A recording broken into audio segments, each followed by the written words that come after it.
This is the Horse Radio Network.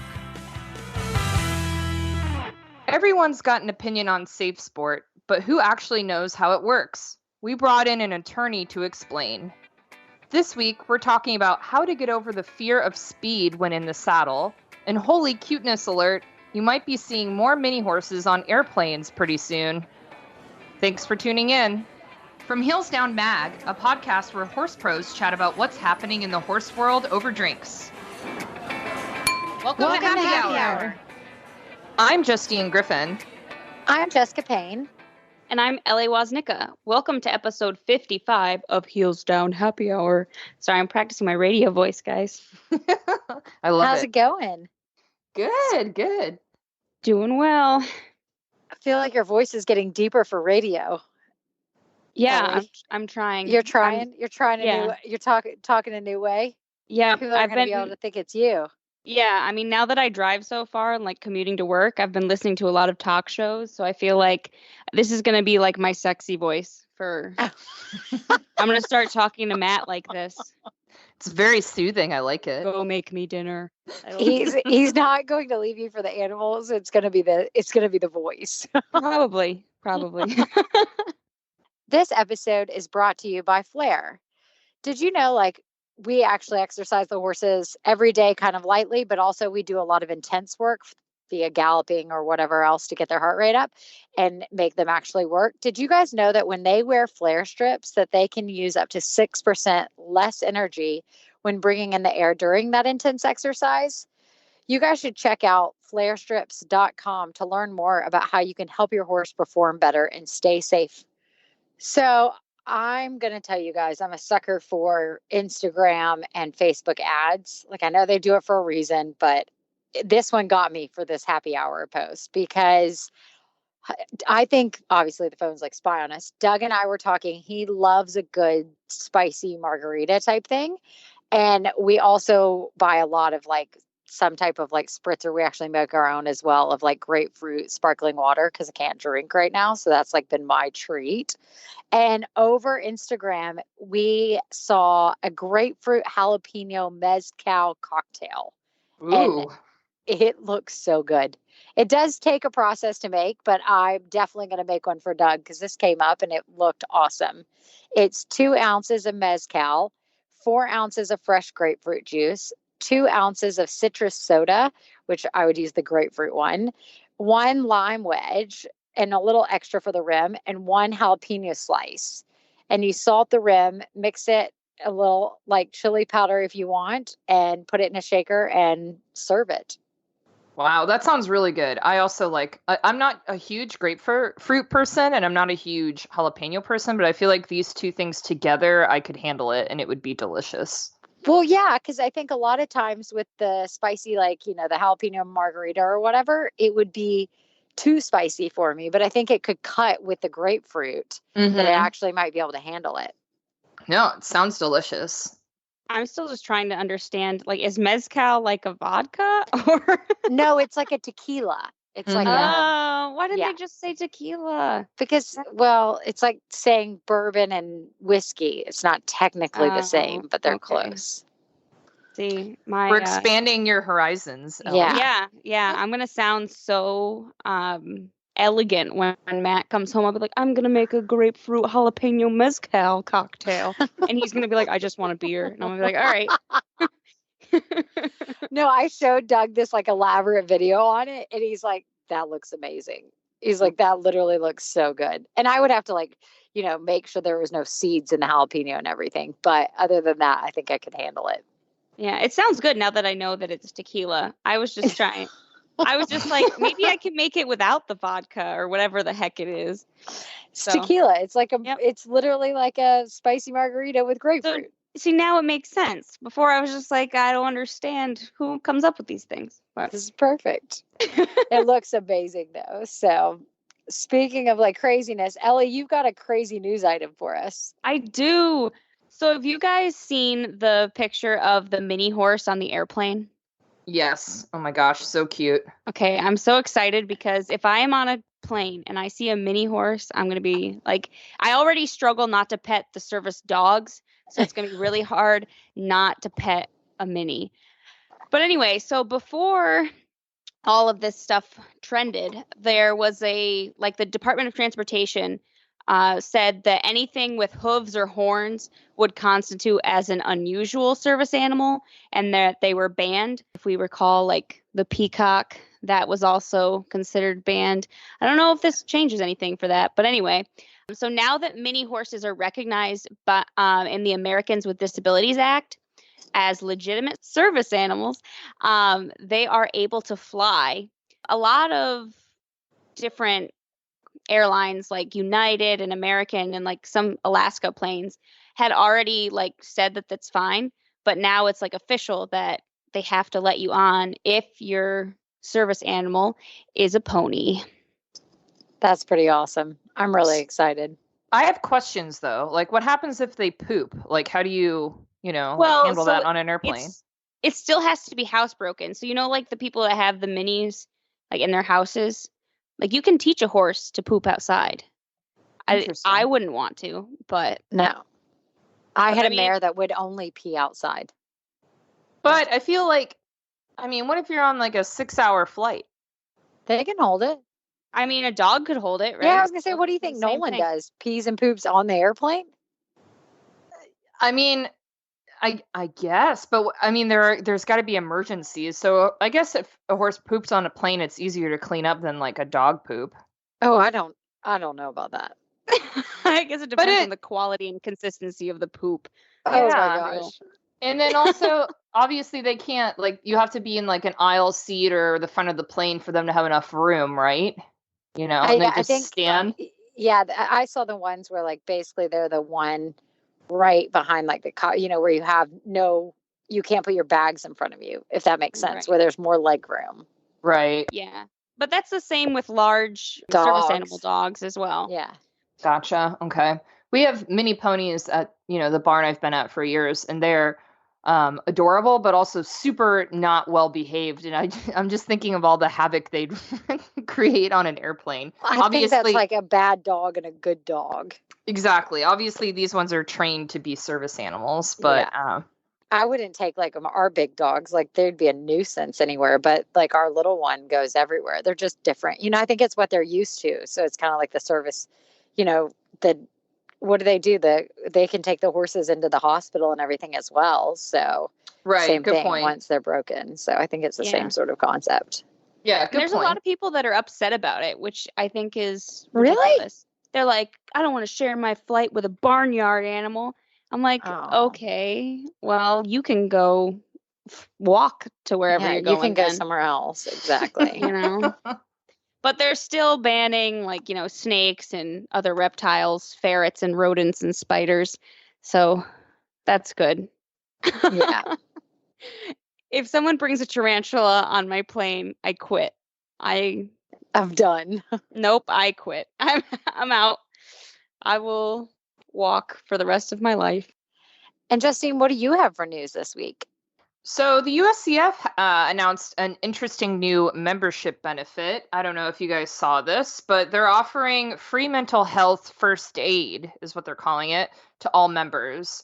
So US Equestrian is partnering with the McLaughlin Young Group to offer confidential counseling services for mental health, which I think is pretty cool and a pretty big deal that the USCF recognizes that there is a need for that. So basically, if you are an upstanding USCF member, you have access to professional counseling services for emotional or other personal issues for up to 3 visits or 3 sessions.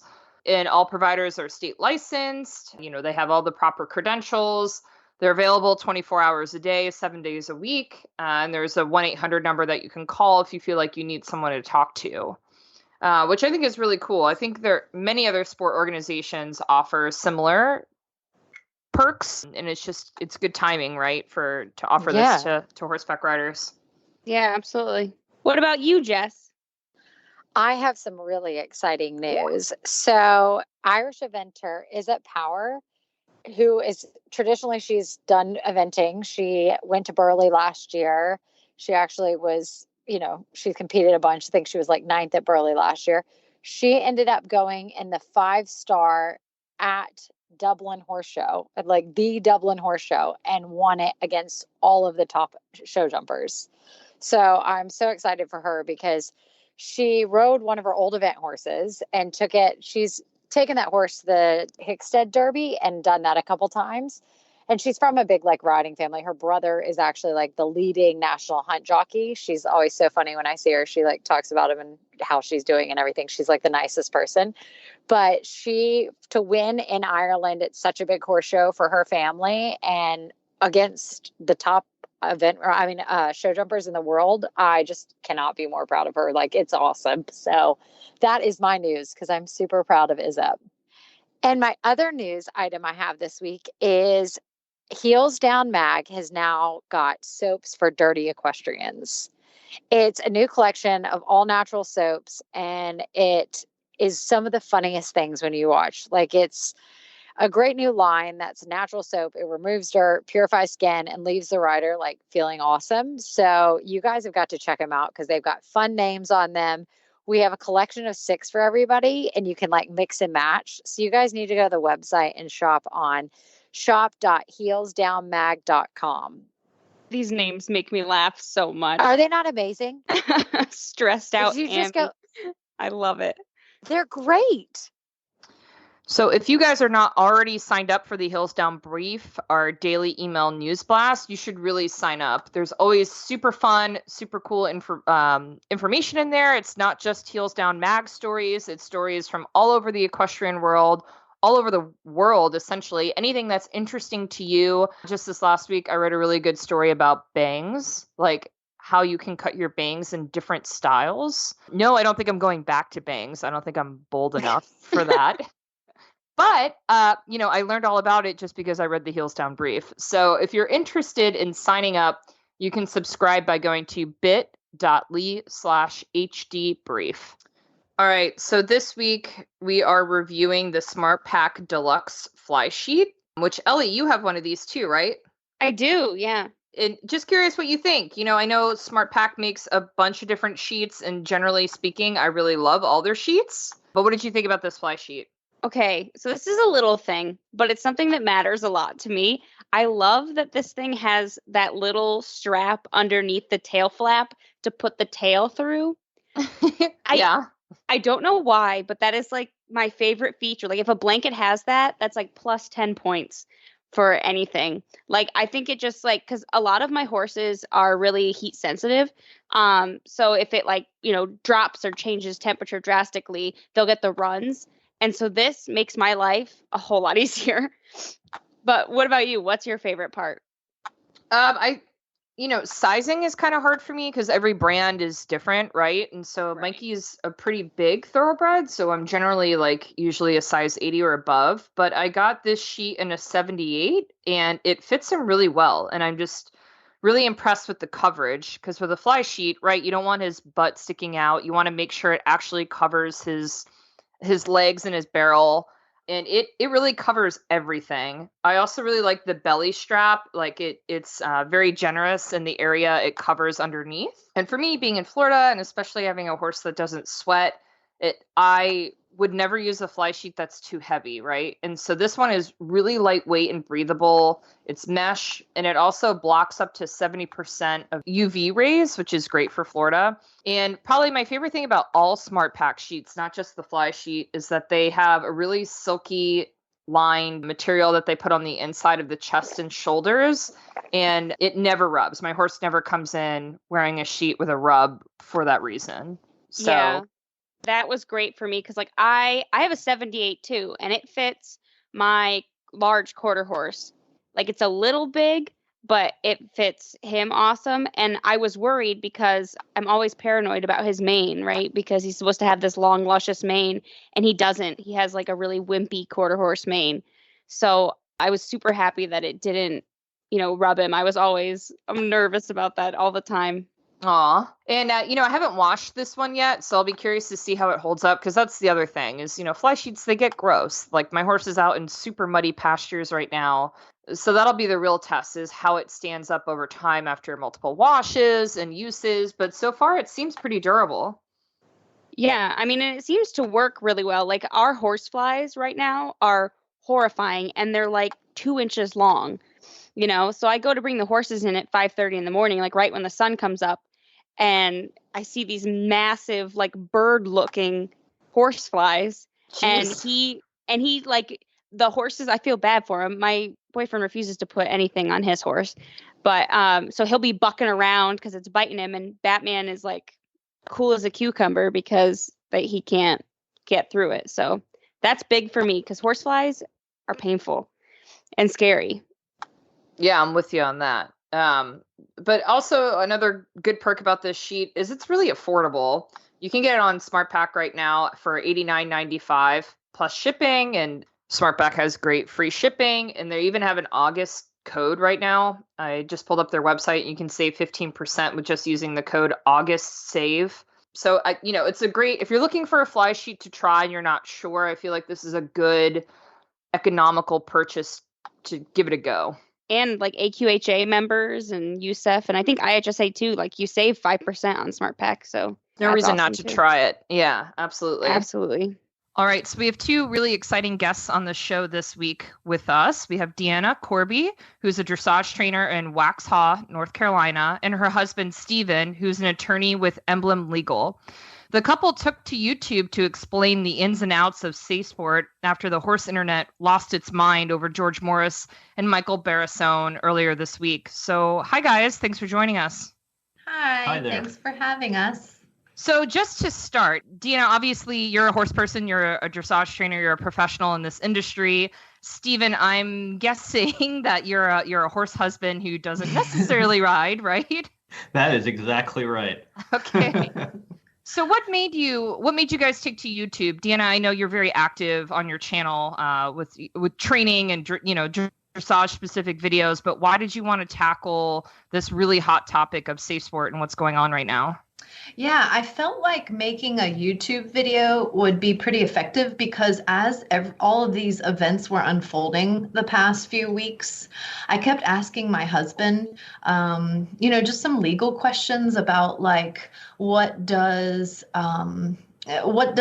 these terms mean and why, what SafeSport is kind of about. And anyway, I had a bunch of questions for him, and I thought it would be helpful if we did a Facebook Live and we kind of talked about it in general, and he answered the questions for other people as well. And then I put the Facebook Live video onto my YouTube channel just to kind of answer questions for everybody and get some conversation going about it, because there were a lot of rumors and just a lot of chatter going on, and it felt like everyone was kind of lost on what the heck is happening.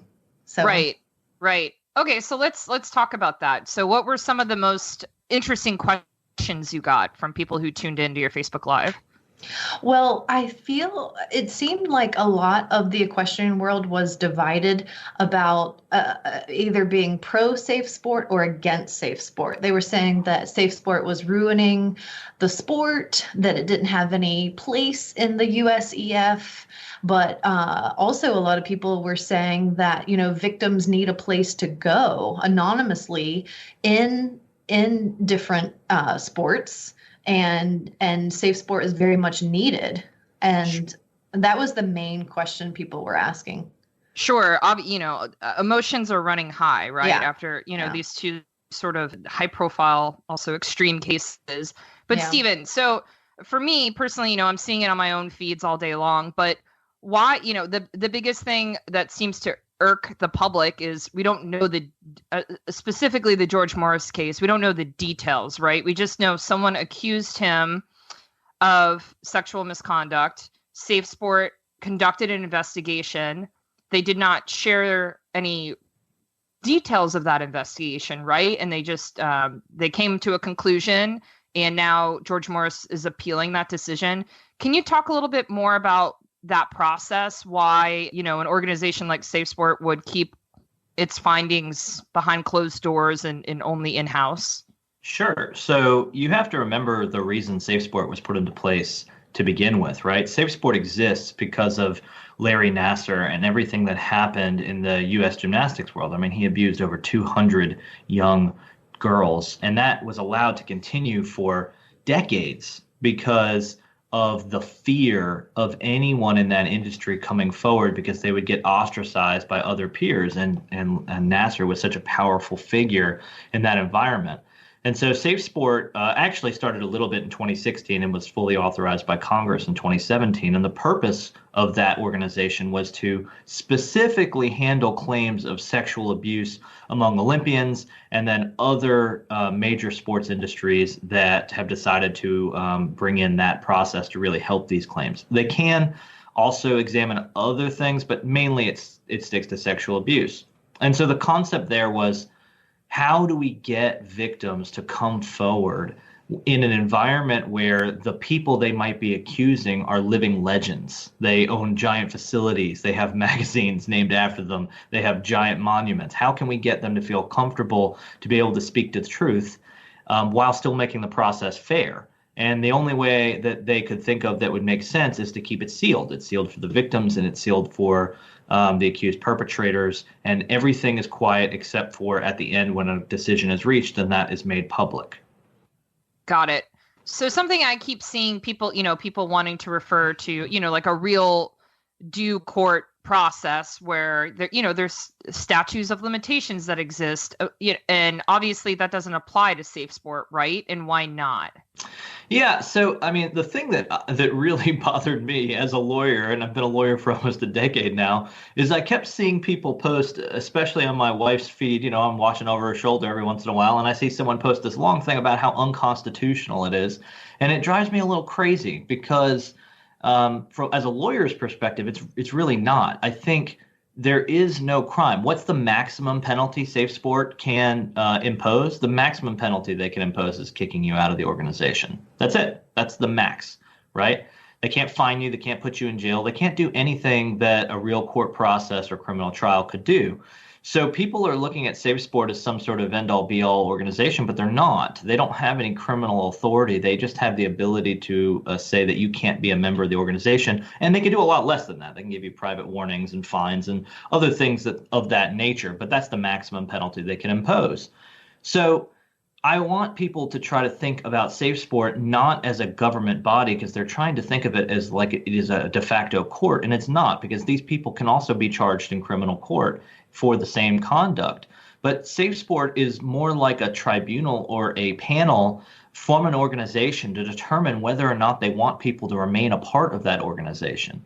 If you're on a private football team that you go out with your buddies at the end of the night, and it's through some random organization in Charlotte, let's say, where we live, that puts it on, and someone accuses you of sexual harassment or misconduct about it, right? You don't have to have a trial with a court to make the leaders of that organization say they don't want you to be in that organization anymore. They get to make that decision themselves.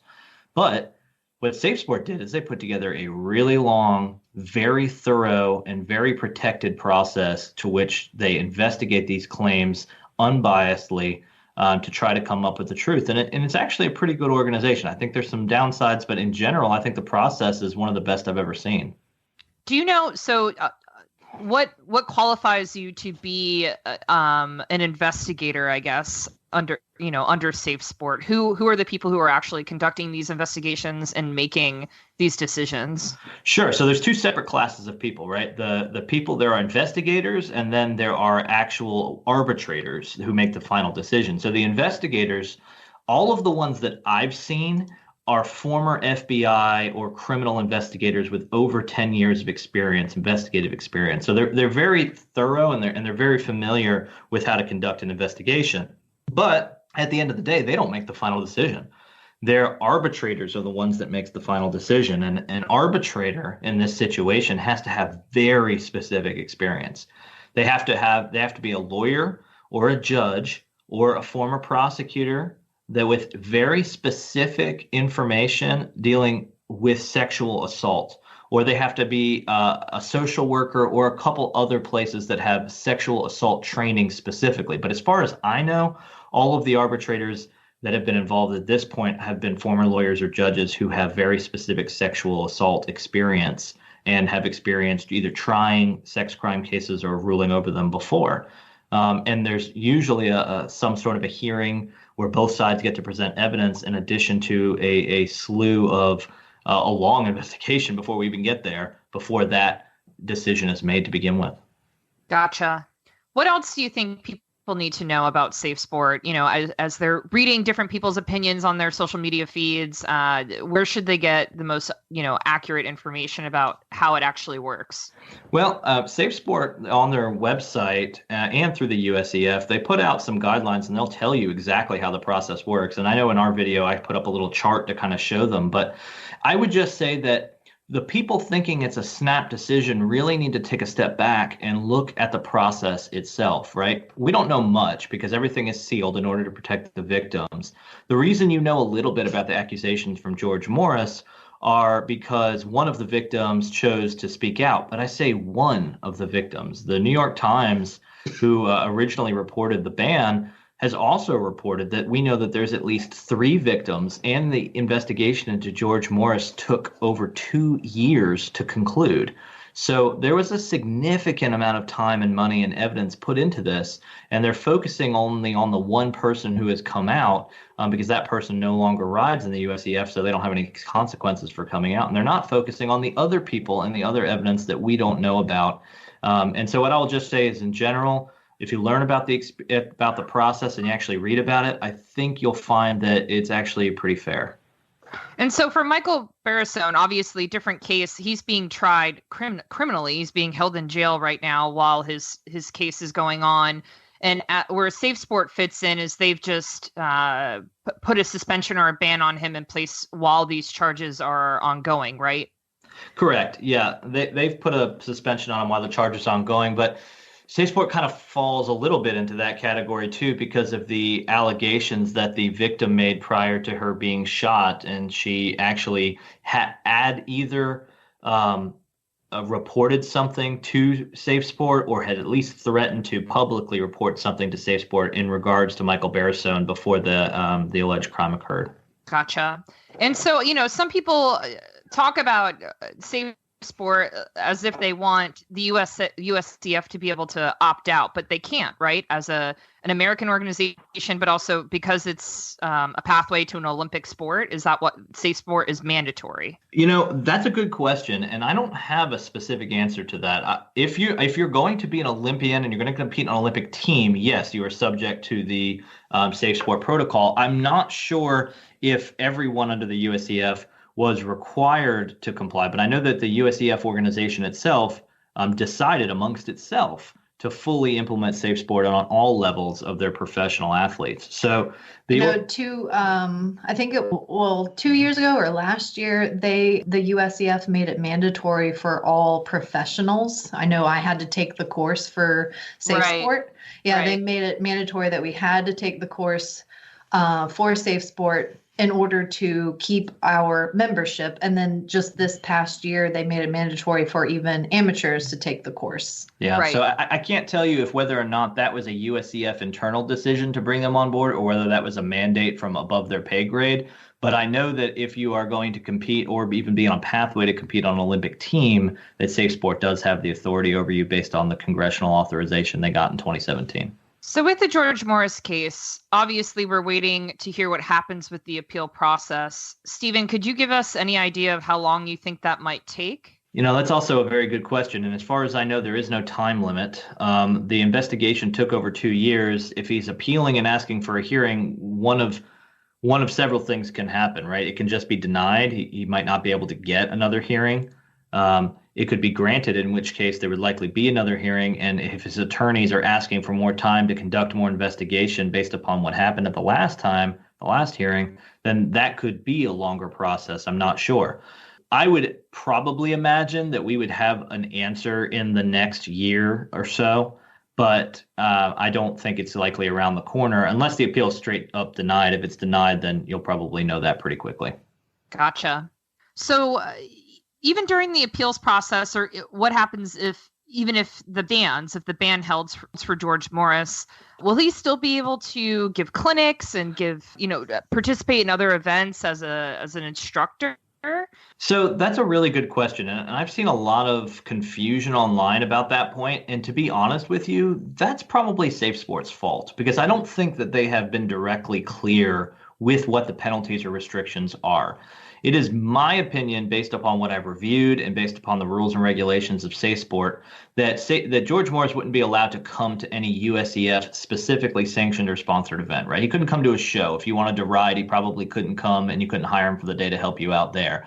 But if he wanted to have a private clinic at his home or facility, I don't think there would be any consequences for you deciding to attend that. But again, I think if SafeSport wants to be clear and if they wanted to try to stop you from being able to interact with him in any sort of a professional equestrian environment, then they need to make that clear. And I haven't seen anything that says that, but I have seen some private Facebook rumors about it. Interesting. Yeah. I just have one thing to add, about the George Morris ban. At first I was pretty adamantly against SafeSport because let's face it, George Morris is literally the greatest of all time. He is such a highly accomplished equestrian. And, I was thinking like, oh, these allegations, they're from so long ago, 50 years ago, and the guy's 81. Let him live out his final chapter in his life, and I don't know. But then I was asking my husband about his thoughts about it. And something that kind of changed my mindset a little bit is when he said, look, the USEF, think of it as like its own private little club. And if you break their rules, you can't be in the club. I mean, to, put it in layman's terms. But yeah, if you break the little club's rules, you cannot be in the club. And so when I kind of looked at it like that, I thought, okay, well, that makes sense. So I don't know. I guess we'll see what comes next. But Deanna and Stephen, I appreciate you coming on the show. We're going to share the link to your YouTube channel and specifically to your conversation that you had about SafeSport. So if you're interested in knowing more, they go into great detail in this YouTube video, and we'll have that in the show notes. So thanks again for joining us. I so appreciate it. Yeah, thanks for having us. Yeah, anytime. EIS shirts are designed for energetic people in need of high-performance sun protection. These shirts are witchcraft, okay, people? They are so cool, and they protect you from UV rays, which are super harmful.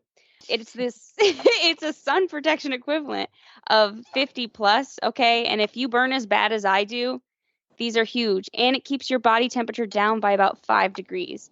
You guys should check out all of EIS's new colors and styles on their website, eis-wear.com.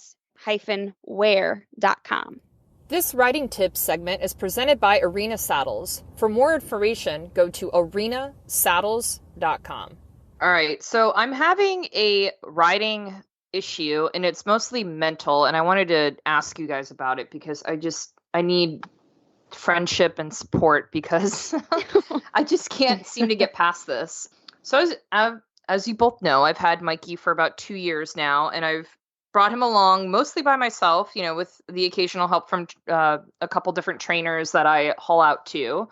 And I recently just moved him to a new barn to get into a program with a trainer because I realized I've kind of plateaued and I've hit a point where I've reached the limits of my comfort zone, right? So I need somebody to push me.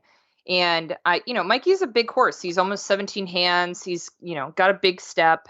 And I really want to go and try to horse show pretty seriously in the next year. But I have, I'm a hunter rider, so it's not like I'm racing around the arena by any means. But I don't know if it's an adult thing because I swear I've never had this problem until I hit 30 or something. But now I feel like anytime I ask my horse to go forward and get in front of my leg, I'm second guessing myself when we get to the jumps. And I always just creep up with, my hands and make him slow down. And we're getting the ads. And it's crazy when you look at the size of my horse like that, that we're getting ads down the hunter lines.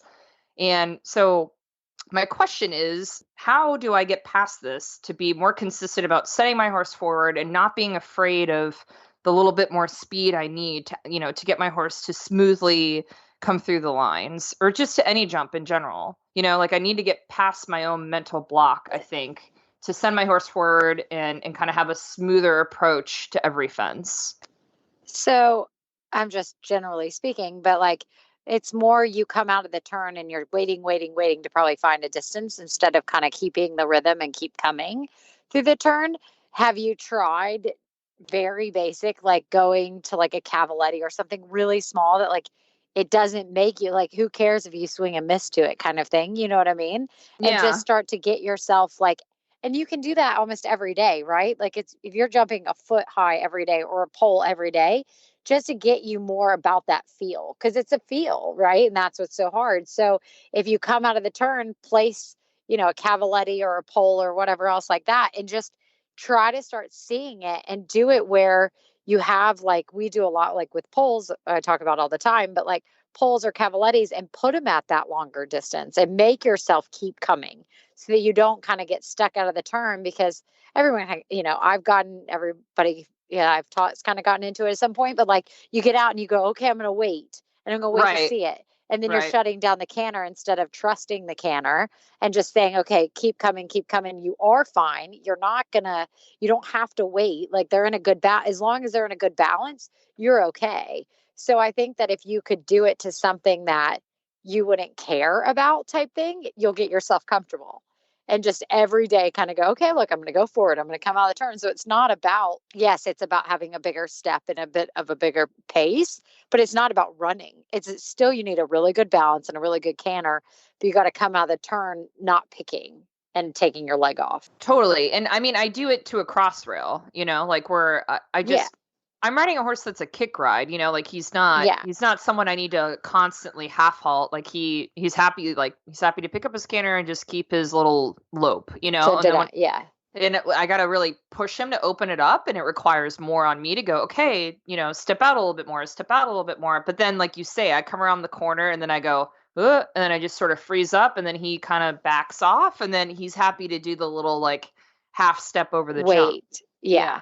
So, but that's what, if you did it not to, because even a cross rail, like whatever else, I would just do it to like a little, like literally foot high cavaletti or pole on the ground, just to get you to like start to see it and make it consistent. So it's not like, okay, look, I'm going to, use the X as a warm up. Like you're using this cavaletti as like coming out of the turn to keep seeing something, so that you kind of get it out of your system of, I'm going to do a cross rail, and wait and be quiet, just from the beginning, get them in front of your leg, and just, I would almost like every day do it, and the more you do it, the more you'll get comfortable with it.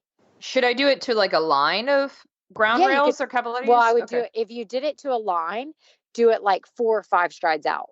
Don't do it to like a 2 stride, like put them like it'd be a long diagonal, and like most your not your diagonals, your long side lines. So your long side is minimum 5 usually. So put it 5 strides out and make you get down that 5. Okay. But you got to get it in the first one, because it's usually probably you're coming around the turn, adding to the first one, and then it's easy to add to the second one. Or so I always add to the first one, or then I really have to haul ass to get out, and it's not pretty, But that's right. So. If it's because it's about the first one, right? It's coming out of the turn, and you go, wait. So go, I'm going to come out of the turn. I'm going to keep coming, and then you know what? If I speed bump it because I got a bad distance, maybe I didn't have the right balance. I'm going to come again, and just make it a day that you're like, okay, look, I'm just going to keep coming, and I don't care. I mean, Mikey's not going to care if you're like swing and miss 1 or 2 of the times. And it's probably going to take a couple of that to like, whoops, I got a little close and chocolate chipped it. Oops, I got a little long. Oh, that one was good. And you're just going to have to, get back into thinking, okay, I got to go forward and not picking to that first one. Okay. But it's all in my head. It's literally all in my head. Yeah. Because then I feel like when I get him forward, then I get nervous, or I'm like, all right, now I'm too forward and I'm afraid he's going to be silly. Yeah. Because he baits you into going slower to get him controlled. Yes, because he'd rather do that. Yeah. Yeah, because it's not hard. But, when I go work out right now, I'm like, this is why I have to go to class, because I can't ride or anything. But I have to like go to the 9:00 class, because if I went to my house to work out, I'd be like, you know what? That chocolate bar looks a lot better, and that couch looks even better than that chocolate bar. So I'm going to go sit myself on the couch. I couldn't work out, but like I'm always going to pick the easy way out. Exactly. Yeah. Okay. That makes me feel better. I like that advice, Jess. Gotta I go. like that advice. Like, especially the lines. Like, I mean, I think the biggest thing for me, right? I fell off actually Berkeley when I first bought him back when I was in high school. And like, it was bad. Like, I didn't break anything, thank God, but like, it hurt bad. And it was like the first time I was like, holy crap, I'm not indestructible. Like, because before I was the kid that, like, if you had given me a Bronc, I would have been like, heck yeah, I'll ride it. And that was kind of like a wake up call for me. And it took me probably 2 years of my trainer saying, Elizabeth, put your leg on for me to like not ride my horse backwards. And I think a huge thing is, just playing with lines of poles and like adding and taking out and adding and taking out. Like that really helped me to get out of it. But another thing, Justine, if it's like in your head, right? Because that was the biggest thing for me. Like my horse was fine, I just hand gallop around the arena. And I'm like, okay, like I'm going to prepare myself for if he like tries to buck or something, but I'm just going to hand gallop around this arena and I'm just going to get used to going this speed and it's going to be okay, and like, honestly, doing that, he's never been silly, like ever. Like, I think I got one, like, Spirit Stallion of the Cimarron head flip, but like, that was it. And like, I mean, obviously you have to do it controlled, right? So don't just like go out there like, somebody like crazy Right, barrel no. racers, but you know what I mean? You don't have to worry about that. Yeah. Yeah, it's not gonna happen. Right. Okay. But I think that really helped me, like, even just like, doing it on the long sides, and just like getting used to that bigger step. I mean, I'm struggling with it now because my indoor arena is so small. Like it's a 60 by 120. So it's like, it's harder for me to get like real horse show striding in anything. So I'm like doing a lot of gymnastics and stuff to try to keep that up. But like I went and rode in a bigger arena and I was like, oh, I forgot how to go forward. Like, oops. So I don't know. That's my cowboy advice, I guess.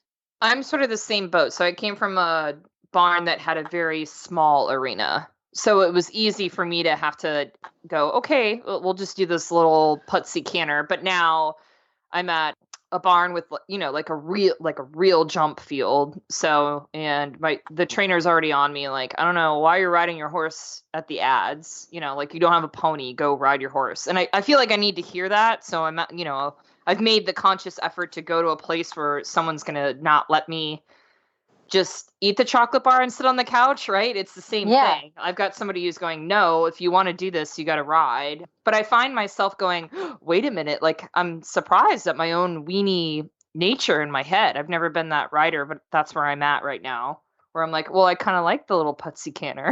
You're right. I don't want to go forward. But I've got to do it. So this helps me. Yeah. I'm gonna do the ground poles and the cavalettis and report back. So thank you. And hey guys, if you haven't checked this out already, at heelsdownmag.com, we are giving away a brand new arena saddle. If you're in the market for a saddle, we reviewed it on the podcast. You could check out all the details of the giveaway on our website at heelsdownmag.com. But basically, we want you to share one of your favorite riding exercises with us on social media, tag us in Arena Saddles, and use the hashtag #PerfectInAnyArena.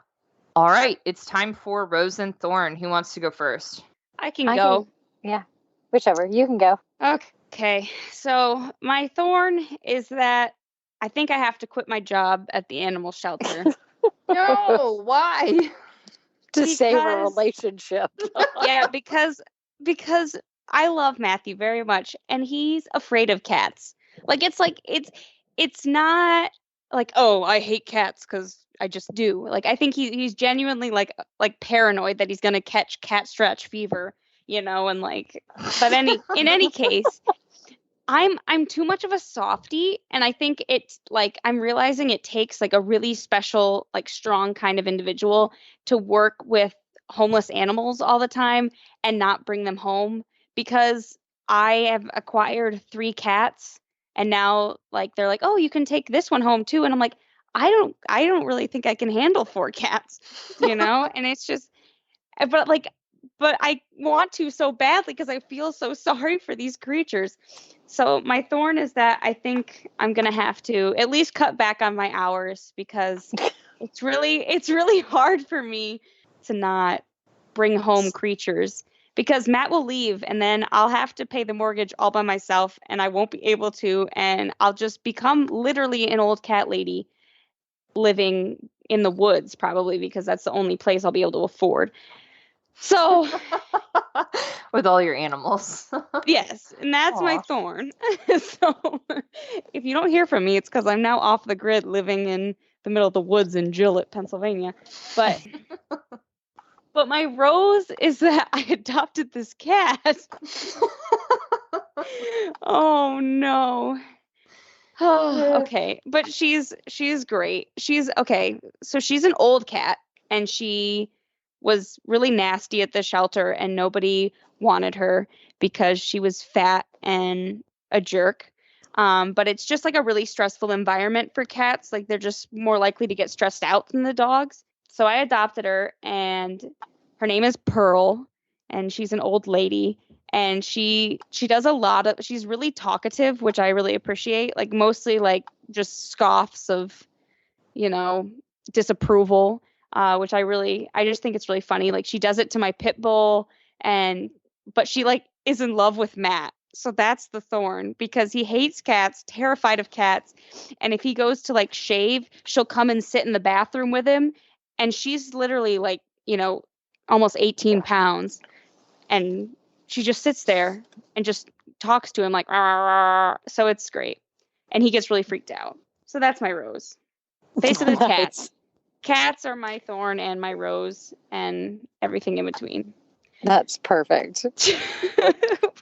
What about someone who's not a crazy cat lady? I don't have any cats. I'll go next. Okay. I don't have any cats. We had one barn cat and I don't know what happened to him. So he's gone. So we don't have any cats. We probably should come take some from Ellie to put at the barn so that she doesn't, Oh, I lose have Matt. lots of cats. I have lots of cats. I can ship you cats. Ship you cats. I think that my husband will be like, "What happened? You're quitting the podcast. They gave you a cat on a podcast." I'll just ship them with no return address in a box, and It'll just be show like, I up. don't know where it came from. It'll have a collar and everything, say pain. Yeah, exactly. That's hysterical. So my rose is that we are still living on the high that the Ninja and Doug, speaking of which, that maybe should be my real thorn. Somebody thought that all the times that we call the Ninja or the Ninja Star Witness, somebody kept thinking Doug was talking to himself in third person, talking about he was like that's his nickname for himself. Yeah, like because we call her the Ginger Ninja, or like Ninja or whatever. Yeah. And they thought because he has red hair, he was referring to himself as the Ginge.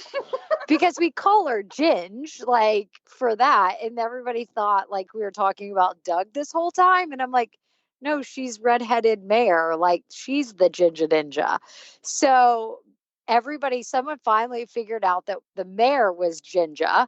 And they go, oh, we thought Doug was talking about himself this whole time. Like friends in Jersey, I about peed on myself when they told us that. So that's pretty funny. Oh my gosh. Doug's not talking about himself in third person. We're talking about Star Witness, that her and Doug were fourth individually at the Pan Ams and they brought home team gold. So watching Hudson play with the gold medal was hysterical. So it was so much fun. So we're still kind of living on that high and she's still strutting herself around the barn that she's amazing. So that's definitely my rose. And then my thorn is we're trying to get everything organized. Well, we're going to Burley with the Van Diver horse, but we're getting down to the nick of time and like still making sure we can fly out of Huntsville, but there's potential that we have to fly out of JFK.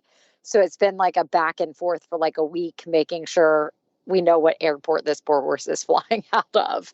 So it's kind of been a nightmare. Like I feel like every day I'm like talking to the shippers and something different because I mean, it's logistics and it's horses and everything. So it's not really a problem, but it is becoming a headache that and I love my shippers. My shippers are great. It's been the other ones that they're kind of getting a headache with. So I'm just thankful for my shippers with Horseflight, but it is they're driving themselves crazy. So hopefully we are going out of Huntsville and everything will be okay. So That's so involved, though. I can't even imagine, like, all the details involved. I mean, that's why there's so many different shipping companies, but I can't do with anybody without them because they're so easy. And normally it's like nothing, but this is just a huge price difference between the two. And Huntsville keeps like jerking us around with different prices. And they're like, we're about to walk. Like, we can't afford like all this different numbers. So, I mean, it's not, but it is, without a good shipping company and without somebody that's so organized, it is a nightmare. So I'm so blessed we at least have them, but it can be a nightmare. Wow. And Justine, what do you have? All right. Well, I'll start with my thorn, and it's going to make me sound like the most basic person you've ever met. But I really like coffee. I mostly drink my own coffee at home or go to the local coffee shops here around town. But I've been to Starbucks 3 times this week because I'm just waiting for pumpkin spice to come out. Oh my gosh. And I know it's soon. I know it's August and I know it's soon. And I'm embarrassed to admit this to the world on this podcast, that I'm one of those people. But the summer has just been awful. And I'm just like, well, an iced pumpkin spice latte will make me feel better about this awful summer. But newsflash, it's not out yet. So I've just given Starbucks money for no reason and I haven't enjoyed it. But probably by the time we tape our next podcast, I'll get to drink pumpkin spice. So is that your rose or thorn? That is my thorn because it's not out yet. Okay, I was just making sure. I couldn't tell. Her rose will be that I'll send her an orange cat named Pumpkin Spice. No, my greyhound will eat a cat. I can't have a cat. Even if I wanted one, I can't. But so Ellie, you're our like designated cat lady of the podcast. You're getting all the cats, Ellie. You get all of them. But then I guess my rose is probably that I just moved Mikey to a new barn and it was super stressful for me. It was something I thought about for a long time before I finally, made the decision to do it. But I'm really happy so far with the move and he's settling in nicely at this new farm and it's a much more structured program than what we're used to. Like we're at a trainer's barn. We're there to ride with the trainer. And it's just like a whole different environment because the other boarding barn I was at, I loved dearly and I loved my family there, but I was on my own mostly. You know what I mean? Like I did everything by myself and now I'm stepped up into a program and looking forward to, fingers crossed, horse showing as long as everything goes well this year. So I'm excited. I'm excited for the fall to get going. It'll be fun. Yeah, I hope so. That's cool. So if you guys haven't checked out Elation Breeches, we reviewed several of their riding tights and then also their Chelsea breeches on the show.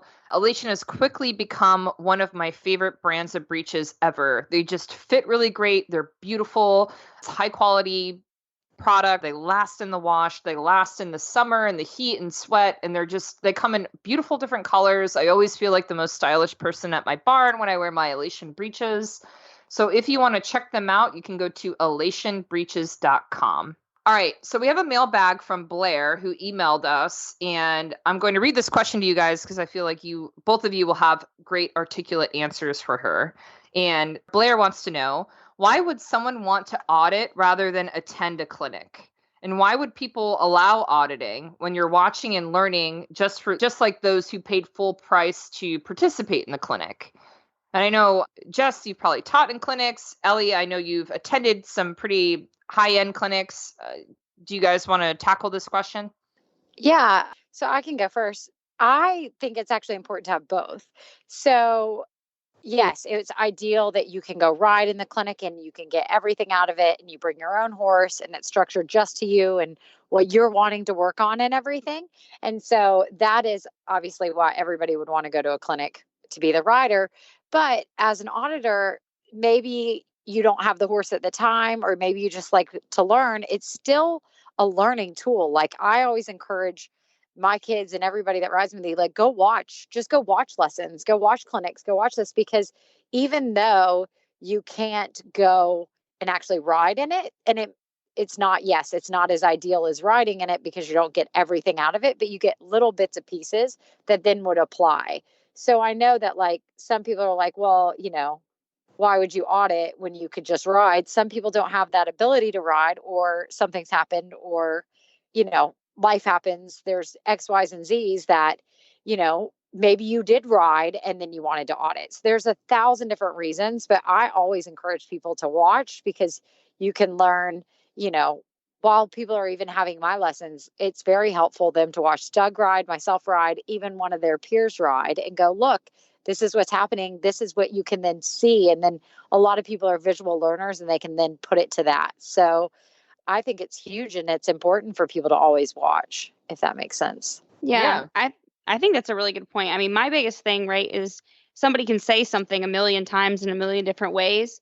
But if I see someone else doing what I do wrong at home, I'm like, oh, that's why. That's what they keep telling me to do. That makes sense. Or, oh, I do that too. Yeah, that didn't look good. Like, I'm like, it helps me as a rider, but also I think it helps me to see how other people, like, now that I, have this colt breaking business, it helps me to see how other trainers handle different situations with horses. Like, for example, like introducing like a Liverpool or something.